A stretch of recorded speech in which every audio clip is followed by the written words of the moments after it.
You know, there's a lot of stuff to be told. There's a lot of stuff ain't been told yet. Lorenzen Wright, beloved father, NBA star, and hometown hero. Seems like you may have been his #1 fan. Did you stay his #1 fan for all Till the that? day he died, still is. Yes, sir. And obviously we're here today about the day he died. Until his bright light was snuffed out too soon. Hello? Hello? Sound like nothing but gunshots. Something just ain't right. A shocking case that grows cold. They investigated in 2010, didn't charge anybody. Until an unbelievable motive is revealed. Were you aware as to whether or not there was a substantial life insurance policy Oh, yes. on the life of Yes. your son? Yes. Do you know how much it was for? 1 million. Cheryl was just irate, saying Lorenzen had a hit on her. And she said, it's him or me. This is Crimes of Passion by Law&Crime. I'm Sierra Gillespie.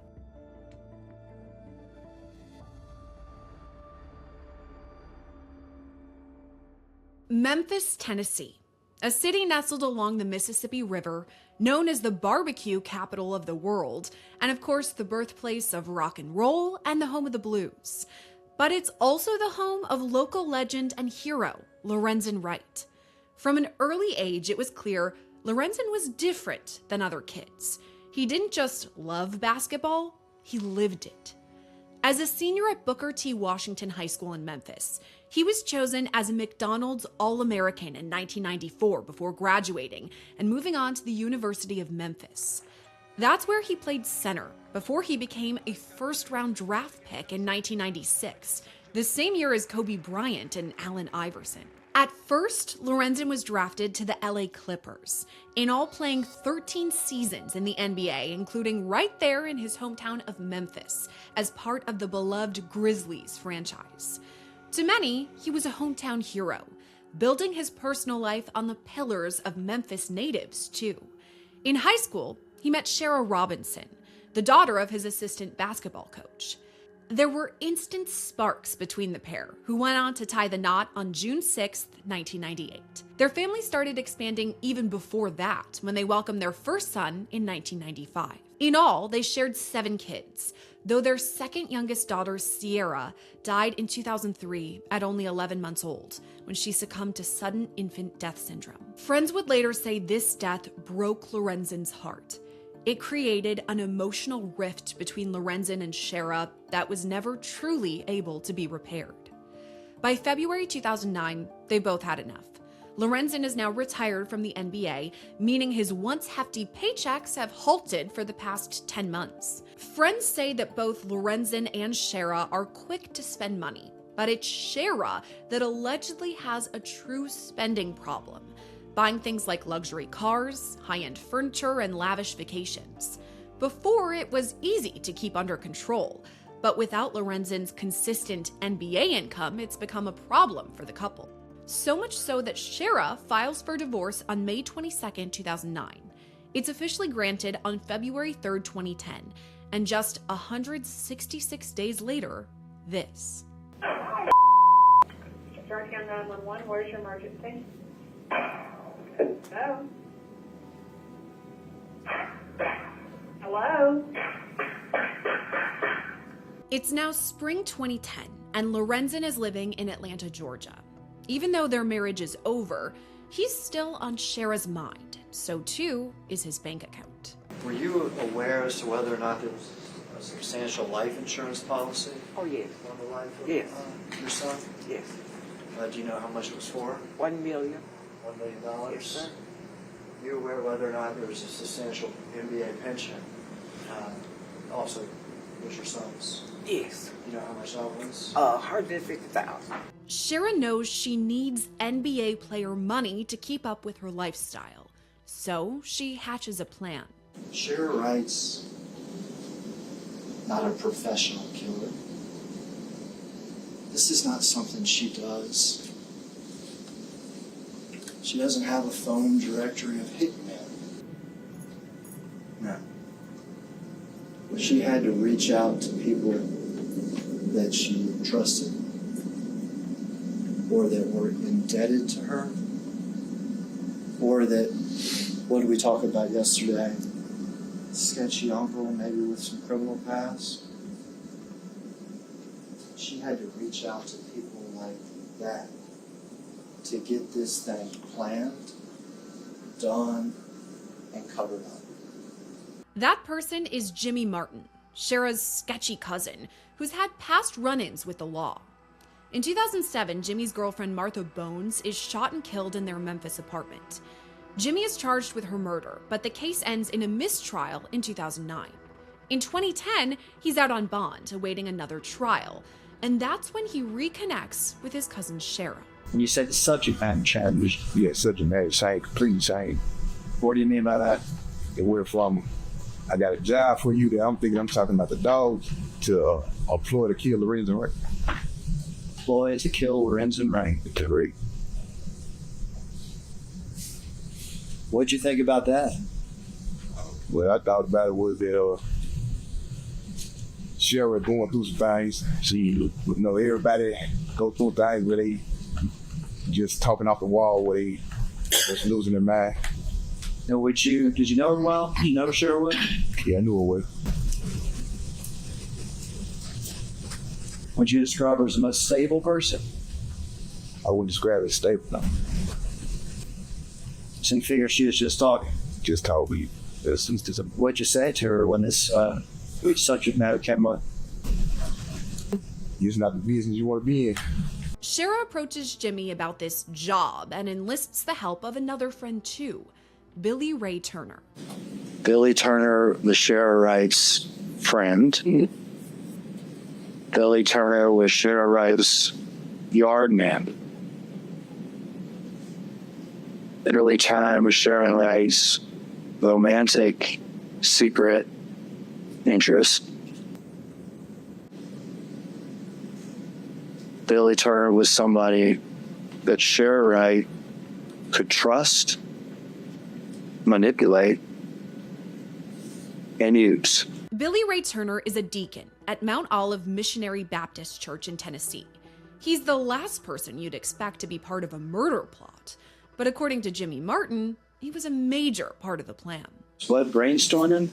Like brainstorming, they were coming up with ways of how to best, perform the act. Okay, and what act are we talking about? The murder of the Brisbane. Right.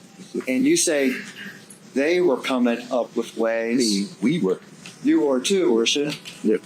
Were you hoping it happened or hoping it didn't happen? I was hoping it didn't happen. Really, I'm thinking like, nah, we're not gonna do this. Y'all crazy. You lose your mind. But I don't want to say this to a crazy person. You saw a crazy person, not about Sheriff. Yeah. I don't want to rock the boat and then they want to X me out.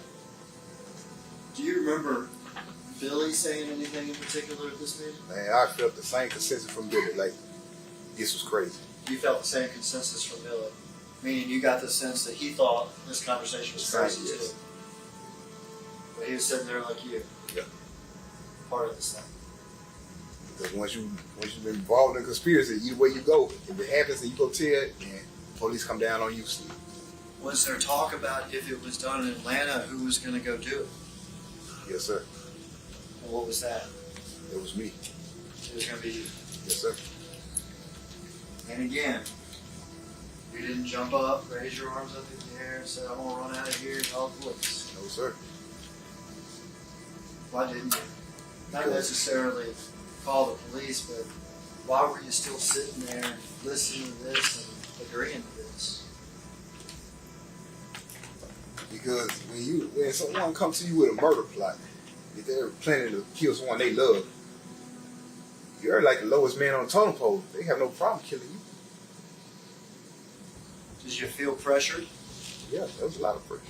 Meanwhile, these conversations happen in front of another witness, too. I was in the kitchen preparing lunch for the children, and Shara and Billy entered the kitchen, and Shara was just irate, saying Lorenzen had a hit on her. She had been told that he had a hit on her. Like a hit like the killer? Yes, sir. And how many times did she say that? Often she repeats what she said. So she just kind of repeatedly said it. He has a hit on me. I can't believe he has a hit on me. He has a hit on me. What else was said? I said, surely that's not so. It's no way you believe that. But she insisted he has a hit on me. And what did she say she was going to do about it? Well, Billy was standing there and was just like, okay, Cheryl, like, what? And she said, it's him or me. Like, what do you mean? He has a hit on me. He has to be gone. So was it very clear what she was talking about? It was. What also becomes clear is Shara's close-knit relationship with Billy Ray Turner and Jimmy Martin. Over the course of 31 days in the summer of 2010, Shara speaks to Jimmy on the phone 68 times. Billy speaks to Jimmy 17 times, and Shara speaks to Billy 186 times. But there are text messages too. Now, in Shara's iPhone, she had Jimmy Martin's phone number saved under the contact Edna J. So it wasn't Jimmy Martin. So now this is several days before the homicide. This is July 16th or 7/16/2010 at approximately 1:28 in the afternoon. And this is Shara sending a message to Jimmy saying, I know you tired of me in my party, but what's up? It's from Jimmy Martin. That same day, a couple of minutes later at 1:30 in the afternoon, so about 4 or 5 minutes later, you're good, everybody's straight. Now, we believe this is a code talk between Shara and Jimmy. I believe that they were using that as code for the killing Lorenzen Wright. Okay. So you believe this is a rough or loose coded conversation in which the killing of Lorenzen Wright is referred to as getting a party together? Correct. And the coded messages continue. She says, man, you driving me crazy with this party. We keep getting our days and times mixed up. What are you going to do? We got all our end. What else you need? Because I can't find another DJ this late. I want to talk. I want to do it before the 18th because we got a family reunion and other stuff coming up. Give me a holler back. Let me know something. And something is in all caps and an exclamation. I think counsel's described it before as obviously some sort of crude code. Is that, you get that impression? Yes, sir. Mr. Martin replies, so what's this? So this, what's up? 300 USD left. Towel in Florida, had the concert there. You want me to go to party, adult theme, but the party has kids. When is it going to be an all adult party, or how to plan around that? Also got a plan around my contacts there, then a rental, question mark. Yeah, it's very coded. To your knowledge, was Sierra Wright ever planning a party that she was going to have rappers and DJs come to? No, sir. No, sir. After weeks of plotting, it's time to put the plan into action. On July 17, 2010, Shara lures Lorenzen from Atlanta to Memphis, texting him with a proposition for sex. Lorenzen makes his way to Memphis and is seen the next day, on July 18, 2010, leaving Shara's home in Tennessee. That's the last time anyone sees Lorenzen alive, with the exception of 2 people. Shara and Billy Ray Turner lure Lorenzen to a remote field southeast of Memphis. They're armed with 2 guns, a .25 caliber handgun and a 9mm handgun. Remember, Shara had told Lorenzen they're going to meet up to have sex, but instead, she ambushes him. At 12:12 a.m. on July 19th, this 911 call is made from Lorenzen's phone.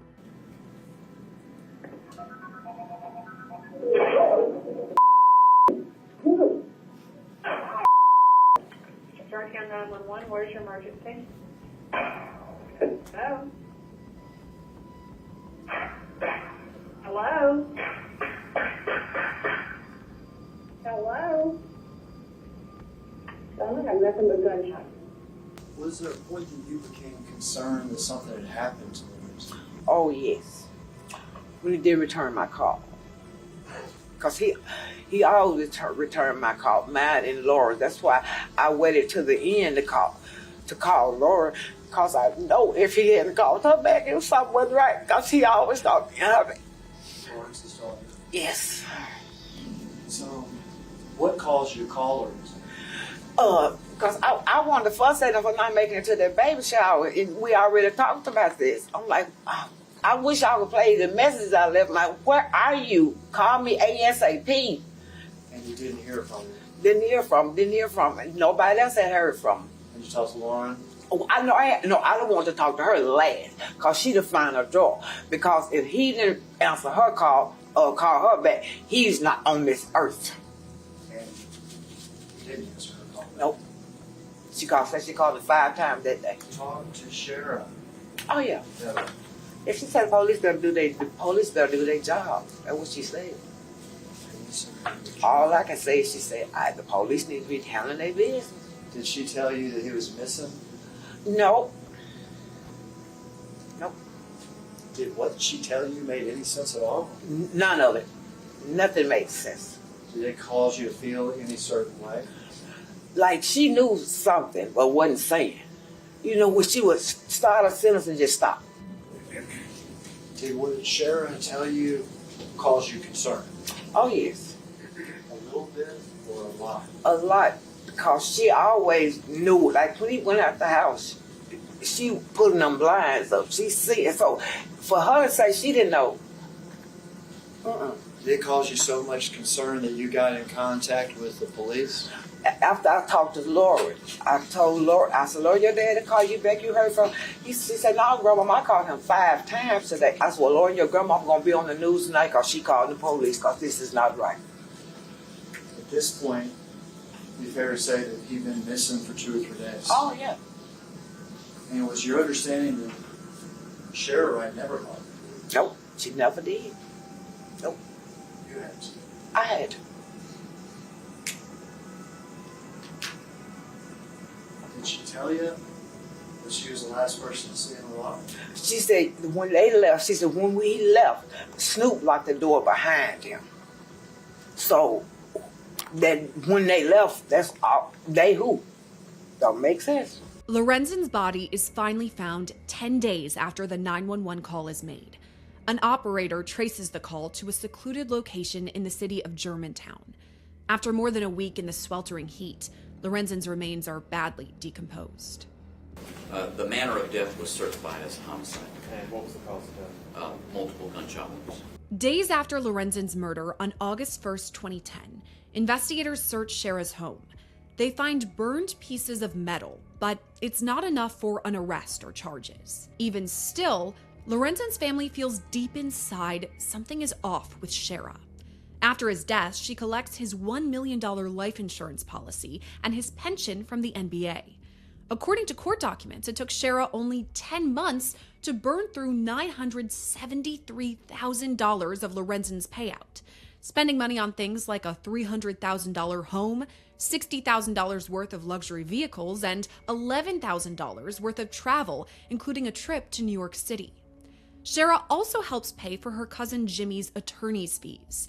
In 2012, he's retried for the murder of his former girlfriend, Martha Bones. He's convicted and later sentenced to 20 years in prison. And it's from behind bars that Jimmy starts speaking to detectives. Billy came and got me to get rid of some of the guns. Well, get rid of the guns. And like you said, you don't remember what day it was. Is that right? Yes, sir. You know it was after barbed wire fence day, though. Yes, sir. Is that correct? Yes, sir. Billy comes to get you to get rid of some of the guns. Yes, sir. Now, does he need you to do that? No, sir. Do you have any of the guns at that point? No, sir. Do you still have his car at that point? No, sir. Well, how does that make you feel that Billy's getting you to get some guns and he doesn't even need you? It was just, I didn't understand it at all. Like, I felt like it was a setup. Billy walks to the lake. Are you actually able to see the gun flying through the air and hitting the water? Yes, sir. What all does he throw into the lake? At that time, he threw, I remember it was a shotgun or shotgun shells also in the car. He threw the pistol away and he went it down a couple ways and threw the shotgun. They started grid searching and they located the firearm it was about like 9:30 in the morning. Have they been searching a long time? No. They find it quickly? Yes. They find it in the area of the lake that you were interested in searching based on Jimmy Martin's statement? Yes. How did Sierra Wright react once she found out the murder wasn't going to be found? It was pretty chaotic. Was It was pretty chaotic. She was pretty distressed. she happy? She was not. Did she see this as an encouraging sign that her husband's murder would now be solved? No. An encouraging sign that she no longer had to worry about some mysterious murderer that had killed her husband? No, she did not. Pretty soon, Jimmy is cooperating with detectives and points them to Sierra's phone history. What she started searching on December 6, 2017 was indictment definition, Billy Turner. And then she searched through fingerprints, stay on objects that are underwater. She also did various other searches related to the homicide of Lorenzen Wright. So on 12/6/17, at about 6:50 in the morning is when it starts. She starts searching for how long do fingerprints last in water. She continuously searches Billy Turner, indictments, guns underwater. She actually searched this courtroom. She actually searched Judge Coffey. She searched everybody that was related to this investigation at the time. And it's just search after search after search after search. This is just a snippet of that. This is just one of the many pieces of evidence used against her when Sierra's charged on December 15, 2017. She faces multiple charges, including first-degree murder, conspiracy to commit murder, and attempted murder. On July 25, 2019, Sierra officially reaches a deal with prosecutors, agreeing to plead guilty to the lesser charge of facilitation of first-degree murder in exchange for a 30-year sentence. What's your real name? Sierra, is that right? That's right. How much education do you have now? In excess of high school or 3.5 years of college. Now, this would sound like a really silly, ridiculous question, but can you read and write it? Ms. Wright? Yes. Ms. Wright, I'm going to show you a document for the record. This is a petition for waiver of trial by jury and a request for acceptance of the plea of guilty. Do you recognize this form, ma'am? Yes. On the bottom right-hand corner where Reese submitted, did you sign that? I did. But there's still the matter of Billy Ray Turner, who prosecutors say pulled the trigger. Here's Lorenzen's mom, Deborah, speaking to reporters. 30 years ain't no right time. Lorenzen ain't gonna be back in 30 years. Somebody need to do life. Not me, I didn't kill him, I wouldn't have. So she might as well be the best one. I ain't facilitate nothing. So I want to try. And then we're gonna see who's gonna turn against who. We're gonna tell on what. You know, there's a lot of stuff to be told. There's a lot of stuff ain't been told yet. I want to try. I want the public to hear the real stuff that really, really happened. Lorenzen's mother is given her wish. On March 15, 2022, the trial against Billy Ray Turner begins. Jimmy Martin is offered immunity for his testimony, becoming the star witness. Even still, Billy's team puts up a strong defense and an alleged alibi for the day of the murder. When I started to move around and shut down, he was just known to start helping clean up with the tables and stuff, like some of the tables that I had there. And during the course of that day or evening, did he sing himself like you normally know him? Yes. All right. And can you tell us what you normally know when you see him? Very festive, joking, interacting a lot with the children. He's kind of like a mentor to some of the little teenage boys that was there. Just being himself. Was there anything odd or rushed about him or nervous acting about him at all? No. And you said that he was one of the last to leave, and he did help you clean up everything. He did. But in the end, it isn't enough. State of Tennessee versus Billy Ray Turner, docket number 1705881, count 1, first-degree murder. We, the jury, find the defendant guilty of first-degree murder as charged in count 1 of the indictment. Count 2, conspiracy to commit first-degree murder. The verdict reads as follows. We, the jury, find the defendant guilty of conspiracy to commit first-degree murder as charged in count 2 of the indictment. Count 3, criminal attempt first-degree murder. The verdict reads as follows. We, the jury, find the defendant guilty of criminal attempt first-degree murder as charged in count 3 of the indictment. Billy Ray Turner is sentenced to life in prison plus 41 years. He's currently serving out that sentence at Riverbend Maximum Security Institution in Nashville, Tennessee. As for Sierra, she was up for parole for the first time in 2022. This is audio from that hearing.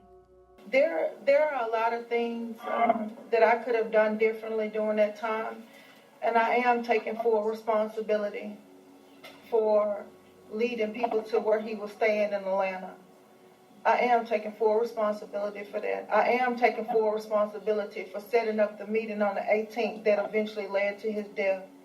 I am taking full responsibility for losing over $4.5 million of income in a year and then not trying to deter him from making illegal money because I didn't want to lose my lifestyle.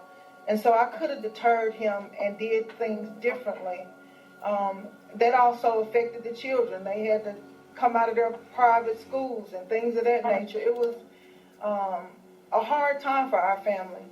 And I could have did some things different. It was really hard telling Lorenzen no, though. That's one of my hardest things that I've ever had to face is, and I learned that in boundaries class, how to now say no. And I think that's going to take me a long way in life, and I wish I would have had that skill during that time in my life, but I did not.